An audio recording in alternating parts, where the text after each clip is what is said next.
Olá, sejam bem-vindos à EBD Digital. É uma alegria para nós poder estar ministrando esse curso para o batismo através dessa ferramenta, né? Estamos muito felizes e queremos que Deus esteja abençoando vocês de uma forma tremenda, né? De imediato, vamos passar para o nosso conteúdo. Na primeira aula, nós vamos estar falando aí sobre os batistas, né? Uma introdução e alguns termos e algumas coisas que nós queremos que vocês possam aprender. Primeira coisa, que os batistas somos discípulos de Cristo Jesus. O que é o discípulo? O discípulo, a palavra discípulo em grego é matates. É aquele que vai servir a um mestre, certo? E vai aprender com ele como viver, como se portar. E ao final dessa caminhada, ele vai ser um representante do seu mestre onde estiver.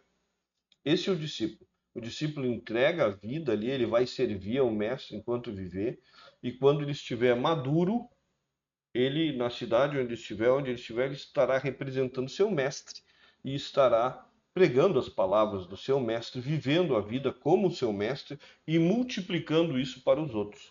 Então, nós somos discípulos de Cristo Jesus, nós não somos seguidores.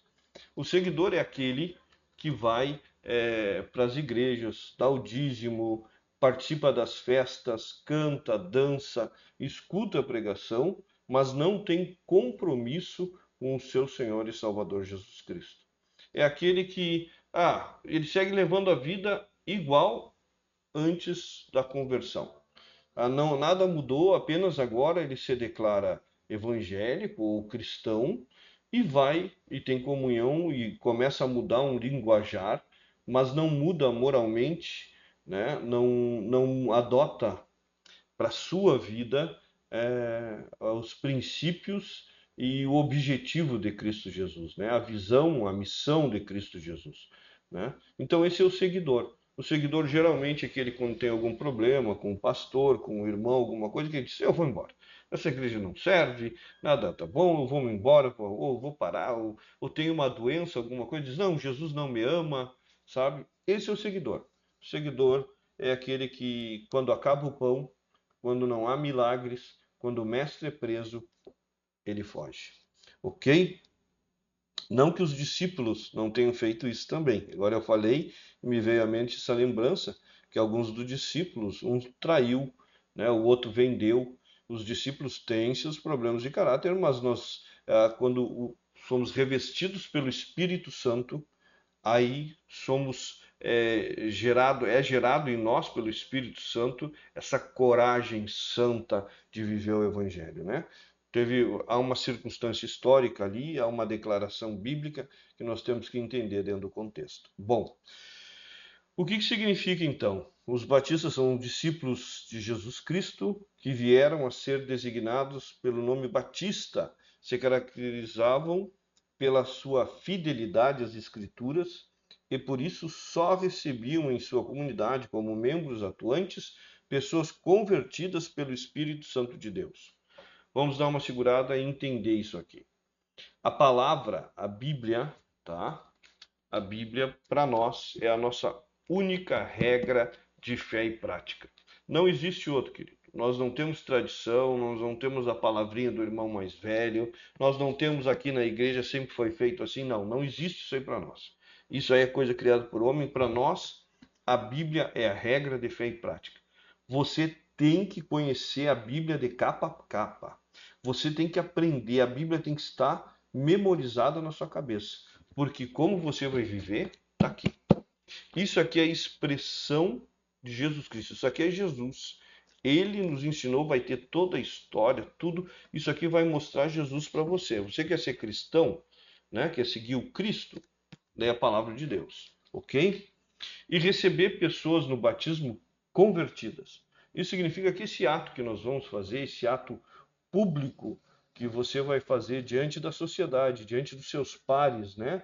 Diante da sua família, aceitando Jesus como teu Senhor e Salvador, não só como Salvador, mas como Senhor. Agora tu entrega tua vida, teus desejos, tu entrega tua família, tu entrega teus filhos, tudo agora pertence a Ele e agora tu abre mão do medo de querer controlar tudo, ter tudo nas tuas mãos e agora diz, Senhor, faz a tua vontade. Senhor, agora tu me manda e eu faço. Pode dizer, eu sou teu servo, eu sou teu escravo, eu sou aquele que te ama incondicionalmente, mesmo na circunstância boa ou na ruim. E nós batizamos aqueles que são convertidos, porque só o convertido pode ser um membro atuante dentro da igreja. Você tem que, até o momento do batismo, ter firmemente no seu coração que entregou sua vida a Jesus e que é servo de Jesus Cristo. Que você aceitou Jesus Cristo como teu único e eterno Salvador e que você reconhece que você por si mesmo não consegue alcançar a salvação e que você é um pecador que merece o inferno, mas que foi pela morte de Cristo Jesus na cruz que ele pagou essa dívida de pecado que tu tinha com Deus e agora tu pode ter acesso a Deus através do sangue de Cristo Jesus. Esse é um passo principal, primordial, de conversão, arrependimento e fé que vem nessa conversão e da caminhada, do início da caminhada com Cristo Jesus. Então, nós aceitamos e vamos aceitá-los mediante essa confissão de fé pública. Né? Na hora do batismo, nós até temos uma semana antes, vocês vão fazer isso, vão dar o testemunho de conversão da vida de vocês, num culto anterior ao culto do batismo, né? E no dia do batismo, antes de batizá-los, eu vou perguntar se vocês aceitaram Jesus Cristo como o único e eterno Salvador. E é a declaração positiva diante de todos e a compreensão disso vai legalizar aquele ato de batismo que iremos fazer. Ok? Vamos seguir adiante? Somente essas pessoas eram por eles batizados e não reconheciam como válido o batismo administrado na infância por qualquer grupo cristão, pois para eles, crianças recém-nascidas não podiam ter consciência do pecado, regeneração, fé e salvação. Bom, aqui há algo maravilhoso, certo? Por que nós não aceitamos o batismo infantil? Porque quando um pai ou uma mãe leva o filho para ser batizado, nessas igrejas que aceitam o batismo infantil, é uma declaração de fé do pai e da mãe, não da criança. A criança não tem a mínima condição de decidir nada. Se tu quiser vestir ele de elefante ou de onça, se tu quiser dar feijão em vez de leite, tu faz. A criança não tem como se defender, não tem como escolher, não tem maturidade para isso. Então nós batizamos pessoas que tenham consciência, que possam chegar ali à consciência dos seus atos, ok? Então ele tem que ter a consciência do pecado. O pecado é algo abstrato, né? A criança vai levar um bom tempo para chegar nessa fase, então são conceitos abstratos e que ela vai ter que ter condição, capacidade mental disso, né? Então uma criança não tem isso. Então é por isso que nós batizamos somente adultos. Falamos aí em pecado, regeneração, fé e salvação. Vamos para um quadro aqui que é muito interessante. Eu vou sair da apresentação do PowerPoint, peço perdão a vocês, para a gente poder aqui ler o que eu botei aqui, certo? Vamos ver como é que fica melhor a minha tela. Vamos usar aqui. Aqui fica melhor. Ok. É só essas duas tabelas que não vai estar na apresentação, tá, queridos? Então, o resto eu prometo que vai estar na apresentação. Ok. Nós temos que entender que nós somos salvos pela graça de Deus. É gratuito, é pela graça. E lá em Tito, vai nos dizer 2:11, diz assim: a graça de Deus se manifestou, trazendo salvação a todos os homens. O que eu quero dizer com a graça de Deus? A misericórdia de Deus, a bondade de Deus, o amor de Deus. Foi Deus que nos viu mortos em nossos delitos e pecados e veio até nós para nos salvar. Veio até nós para nos dar vida enquanto nós estávamos mortos neles. Então foi o Senhor. E agora, falando isso, me lembro um texto lá de Ezequiel 37, o Vale de Ossos Secos. Você pode ler. É aquilo ali que Deus fez. Deus nos achou mortos, esqueletos ressequidos, né? Sem vida, e nos deu vida em Cristo Jesus, né? Maravilha isso aí. Bom, ele nos deu vida porque ele nos elegeu, nós somos eleitos por Deus, né? Deus. E aqui é uma discussão, irmãos, que nós não vamos entrar agora, entre arminianos, né? E ali calvinistas, se foi a presciência de Deus, se foi a determinação, se Deus escolheu ou se Deus sabia, né? Nós não vamos entrar. Nós sabemos que a palavra de Deus diz que Deus nos elegeu, Deus nos escolheu, certo? Da forma que ele fez, é uma discussão muitas vezes vazia e que só serve para dividir os irmãos. Mas eu acho que cada um pode ter a sua posição. Mas nós aqui não vamos investir nisso ainda, né? Salientando que há batistas que são arminianos, há batistas que são calvinistas, mas nós devemos ser de Cristo. Isso é o principal. O fundamental é que quem nos salva é Deus, é através de Cristo Jesus pela operação do Espírito Santo. Nada além, nada quem. Ok? Fomos eleitos, e lá nos diz Efésios 2:4, porque Deus nos escolheu nele antes da criação do mundo para sermos santos e irrepreensíveis na sua presença. Ele também nos predestinou, ele nos deu um destino, ele escolheu esse destino para nós. E ele diz assim, lá em Efésios 2:5 e 6, em amor nos predestinou para sermos adotados como filhos por meio de Jesus Cristo, conforme o bom propósito da sua vontade, para louvor da sua gloriosa graça, perdão, o qual nos deu gratuitamente no amado. Parece o termo gloriosa graça, gratuitamente. Então ele fez um ato que eu não preciso pagar. Ele fez em amor por mim e eu não teria como pagar. Não há valor em mim que possa justificar ou alcançar aí essa graça maravilhosa do Senhor Jesus Cristo. Ele também, esse é o processo de salvação, ele também nos chamou, né? Ele também nos chamou e nos chama através do Evangelho, né? É Deus que faz isso. Aí ali quem faz? A graça é de Deus, a eleição é de Deus, a predestinação é de Deus, o chamado é de Deus. Diz assim: no entanto, nem todos os israelitas aceitaram as boas novas, pois Isaías diz: Senhor, quem creu em nossa mensagem? Consequentemente, a fé vem pelo ouvir a mensagem, e a mensagem é ouvida mediante a palavra de Cristo. Romanos 10:16 e 17. Né? Aqui há um momento da nossa vida onde há um encontro com o Senhor Jesus Cristo, que nós chamamos ele de conversão. Conversão, os dois fatores essenciais da conversão é o arrependimento e a fé.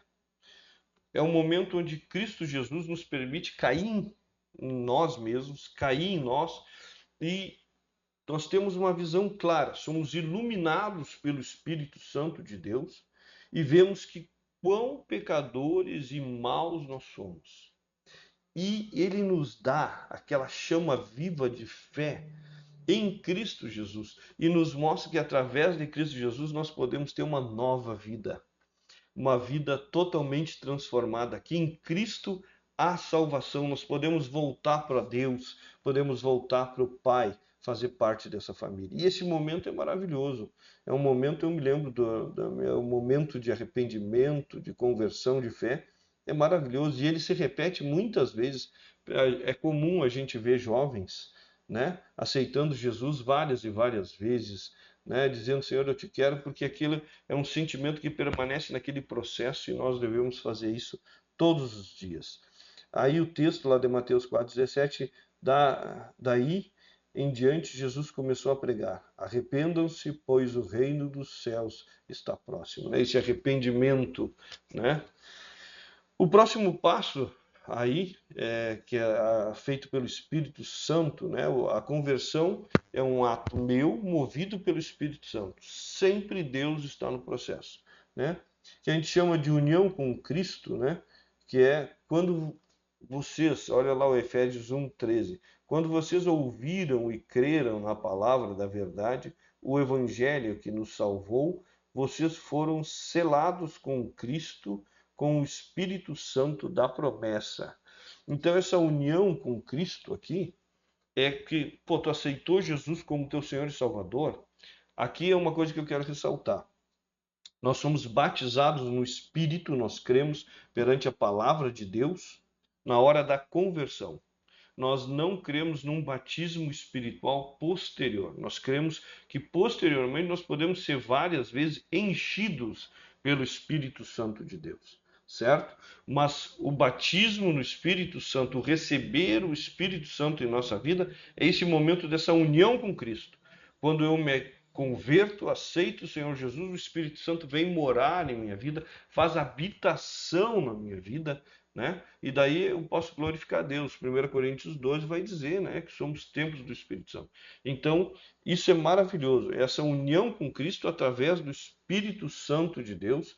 E o Espírito Santo de Deus, como a palavra diz, é o selo da nossa salvação. Você recebe o Espírito Santo como marca para todos saberem que você pertence a Cristo Jesus. Ok? O Espírito Santo de Deus habita em você. Bom, vamos um pouquinho mais adiante. Regenerados, essa palavra é maravilhosa, né? Somos regenerados. Quem faz esse ato de regeneração é Cristo Jesus. O que significa regeneração? Nova criatura. Você era mau, pecador, todo o seu pensamento, toda a sua vida era corrompida pelo pecado. Corrompida pelo pecado. Mas agora em Cristo Jesus, a velha criatura morre. E aí nós temos uma simbologia que nós vamos ler depois do batismo. Aquela velha criatura morre, né? Você mortifica o velho homem, começa a matar o velho homem, não alimentá-lo mais com seus desejos, suas concupiscências, e agora você vai receber uma nova natureza. Uma natureza agora que não é escrava do pecado, que pode escolher a vontade de Deus e principalmente é livre da lei, né? É livre, você não precisa se justificar diante de Deus, ele te justificou. Esse é o outro passo que a gente vai dar agora. Então diz assim: é Deus que faz isso. Contudo, aos que o receberam, aos que creram em seu nome, deu-lhes o direito de se tornarem filhos de Deus. Os que são nascidos de novo, os que creram, os que se arrependeram e creram, você lembra que a gente falou da conversão? Se tornaram filhos de Deus, porque receberam o Espírito Santo de Deus, né? Os quais não nasceram por descendência natural. Não são filhos de Deus, porque são de descendência natural, né? Nem pela vontade da carne, nem pela vontade de algum homem, mas nasceram de Deus. Então Deus agora te gera um novo homem dentro de ti, né? Uma nova criatura, certo? Uma criatura diferente. Vamos passar aqui. Eu não estou na apresentação. Ok.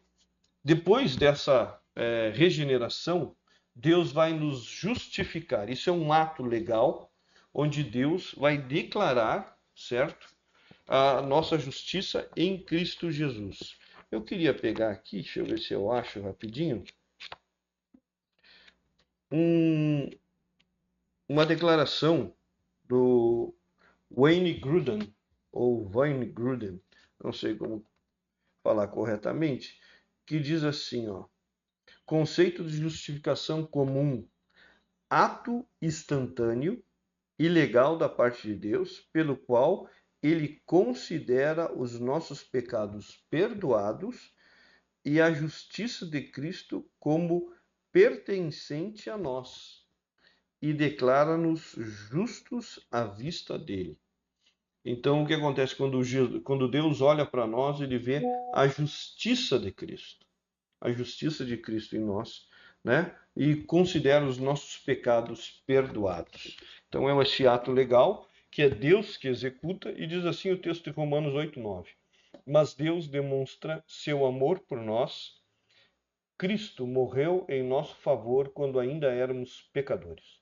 Como agora fomos justificados por seu sangue, muito mais ainda por meio dele seremos salvos da ira de Deus, né? Então mostra aí que agora nós somos salvos dessa ira, né? Aí acontece imediatamente, isso acontece simultaneamente, a santificação, né?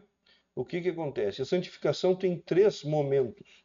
a posicional objetiva, que quando a santificação significa para nós ali separação, Deus agora nos separa para Ele, nos retira do império das trevas e nos coloca no seu império de luz, e há uma santificação no sentido de separação. Agora nós somos nova criatura, Deus nos separou para Ele. Nós pertencemos a Cristo Jesus. Então, nós somos santos porque somos separados por Cristo Jesus. Há também uma separação progressiva, que aí é um ato do Espírito Santo, né? Que vai nos transformando dia a dia. Conforme nós vamos aprendendo a palavra de Deus, nós vamos praticando, nós vamos orando, buscando, nos arrependendo, abrindo mão das velhas práticas, consertando as coisas, nós vamos crescendo em maturidade espiritual, e a santificação é esse processo que muitas vezes Deus usa circunstâncias das nossas vidas, nos leva à tribulação ou nos traz alegria para trabalhar o nosso caráter, para trabalhar a nossa vida, e é algo assim, uma transformação. A santificação vai trabalhar na moral, na nossa moral, para nós termos a moral de Cristo, o caráter de Cristo, né? E também a santificação final, quando Jesus voltar, ele vai nos dar um novo corpo, né? Vai nos transformar a nossa vida. Então, daí nós vamos ser santificados em Cristo naquele momento, né? Então, até mesmo para glorificação. A gente vai ver isso aí mais adiante ali. E o texto, Romanos 6,13, diz assim: não ofereçam os membros os membros do corpo de vocês ao pecado, como instrumento de injustiça. Antes, ofereçam-se a Deus como quem voltou da morte para a vida, e ofereçam os membros do corpo de vocês a Ele como instrumentos de justiça. Então está dizendo assim, nós temos um processo nessa santificação, que tem, essa santificação é uma moeda, né? Eu sempre gosto de dizer, mostrar, pegar o celular, você está vendo a tela? Não. Você está vendo aqui a tela? Não. Você está vendo a tela? Agora sim. Então o que significa? A santificação tem dois lados. Tem o lado que Deus opera e tem o lado que eu opero. Então é uma parceria, óbvio que o lado de Deus é muito maior, é muito mais poderoso, é muito mais atuante, mas eu tenho que fazer a minha parte. Eu tenho que fugir, né, do pecado, eu tenho que resistir ao diabo, né, eu tenho que orar e ler a palavra de Deus. Eu não posso ser um crente medíocre, eu não posso ser um cristão medíocre, ok? Perseverança dos santos, tá? Eu ou Deus? A perseverança dos santos vem quando a gente faz a pergunta: os salvos a salvação pode ser perdida? Nós, os batistas, não acreditamos que a salvação pode ser perdida. Mas o fulano era da igreja, saiu e agora está no mundo. Queridos, nós cremos daí que ele nunca conheceu o Senhor Jesus Cristo. Porque aquele que um dia é iluminado, ele conhece a Cristo Jesus, né? Cara, pode até, queridos, que ele cambaleie algumas vezes. Pode sim. Mas assim, nós não cremos perante a palavra de Deus que ele perde a salvação. Aceitamos a apostasia também como um ato determinado por Deus, mas aí é um caso específico, tá? Nós cremos que quando o Senhor Jesus Cristo nos salvou, nos selou com o seu Espírito Santo, é para a salvação, cremos na promessa dele e sabemos que a salvação é de Deus, não nossa. A salvação está guardada, nós estamos selados em Cristo Jesus. Então, no momento que você aceitou Cristo Jesus, botou no seu coração de segui-lo, servi-lo, e deixa o Espírito Santo encher a tua vida, viva tranquilamente, faça a vontade de Deus e tudo vai dar certo. E para terminarmos, glorificação, né? Deus é que vai nos glorificar, e aos que predestinou também chamou, aos que também chamou também justificou, e os que justificou também glorificou. A glorificação é o último estágio da salvação, é quando nós vamos estar com Cristo Jesus lá no céu, e daí vamos ser todos triunfantes, ok? Glória ao nome do Senhor Jesus. Desculpa o vídeo, isso aí quase 25 minutos, mas era necessário. Paramos aqui, que Deus abençoe a todos.